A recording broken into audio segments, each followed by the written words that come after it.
عن أي عيد تتحدثون؟ عن أي عيد تتكلمون يا أمة محمد؟ أي عيد تتكلمون وأطفالنا تذبح ونسائنا تقتل وشيوخنا تقتل وشبابنا يقتلون؟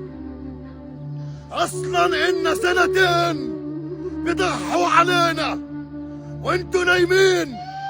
هل هذه الأمة التي سيشفع رسول الله لها؟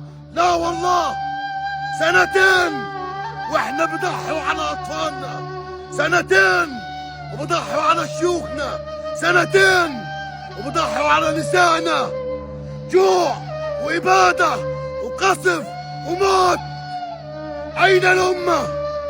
تطوفون حوالين مكة وتستنون أن تذبحوا الخواريف وتذبحوا العجول، ونحن نذبح كل عيد وكل دقيقة وكل ساعة.